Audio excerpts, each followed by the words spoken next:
Joe Thomas in the morning at the Republican convention in Cleveland with Robert and Charles Hurt, and we were talking about politics in this day and age, future of America.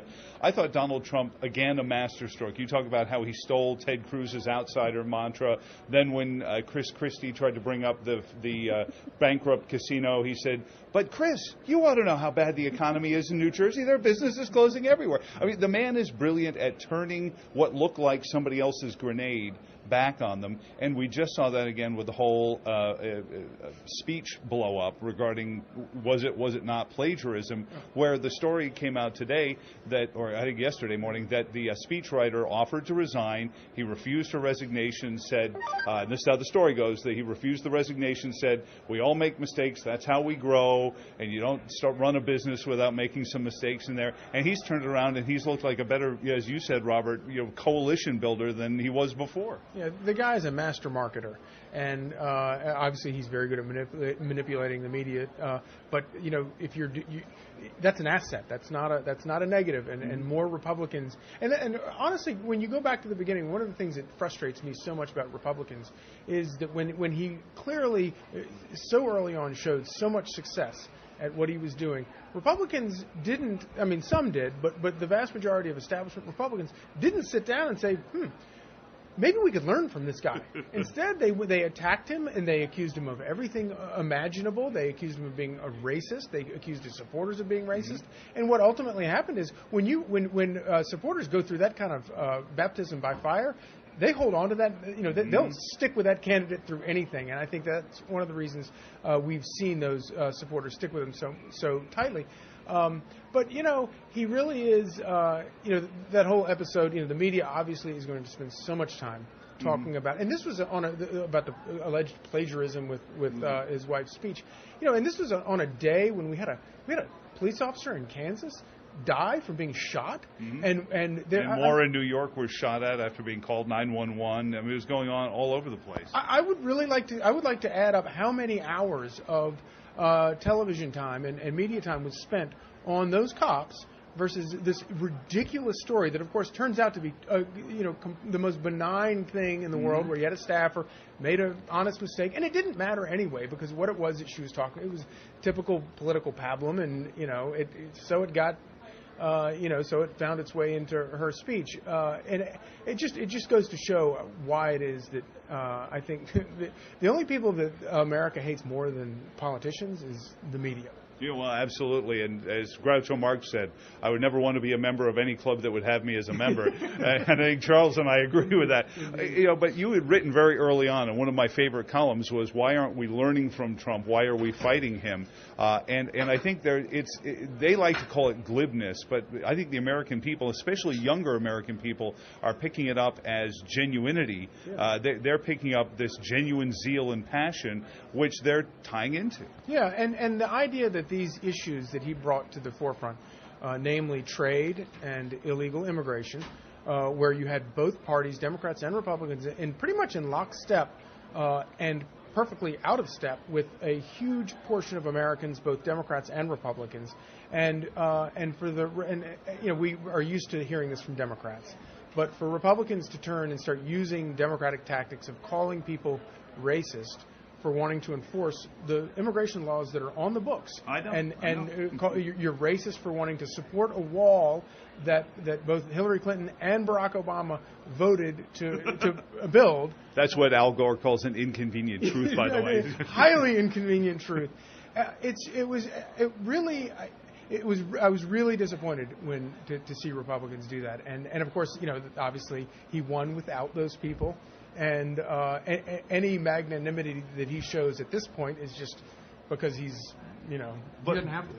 But he does, and that's the interesting thing. Again, and I asked this, you brought it up, Robert, that here's a guy who has, pardon the expression, said, "You fired" to an awful lot of people. You don't run as many businesses as he has. He's closed casinos, opened casinos, wrangled all these things.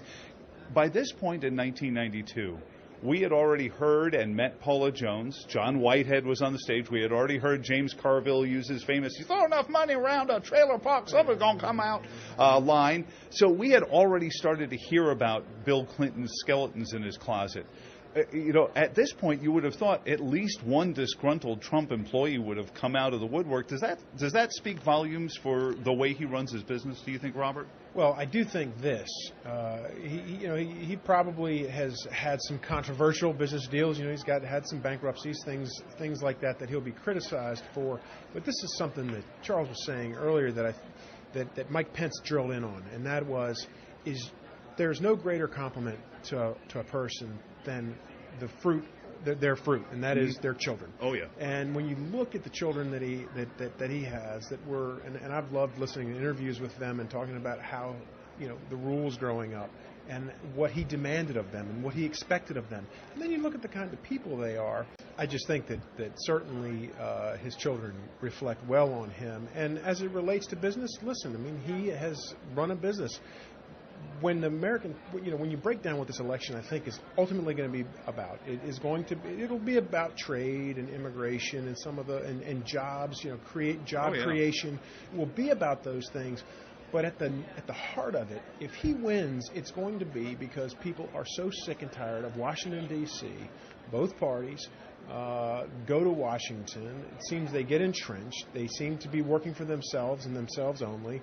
And nothing changes, and they are desperately want someone in the White House who is going to be a champion for America, not an apologist. And that's what we've had 8 years of an apologist in the White House, and people are sick of it. So let me ask you this, you brought this up as well. When he turned the story around about his speechwriter, or I guess his wife's speechwriter, who had offered to quit and to turn it in, he closed the story by saying it's amazing how much time was spent on the mistake of one speechwriter when nobody seems to want to talk about all of the bad behaviors of the former Secretary of State. I mean, that was it right there. That was the three-pointer at the buzzer, wasn't it?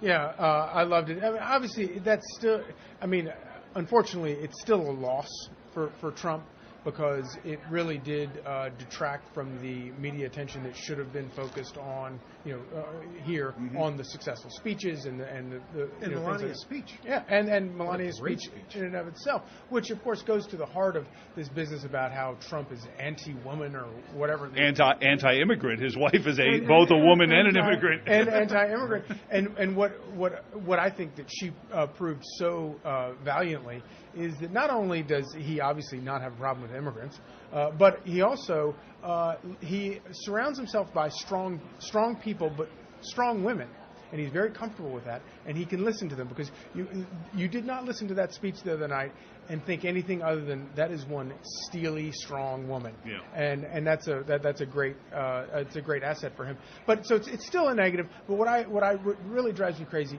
is that to listen to our colleagues in the media talk about how, well, he shouldn't have let that happen because he played right into the hands of the media. And I'm like, well, wait a minute, you are the media, so you're admitting that you're in that you've set this trap, and it's just such nonsense, and nobody cares.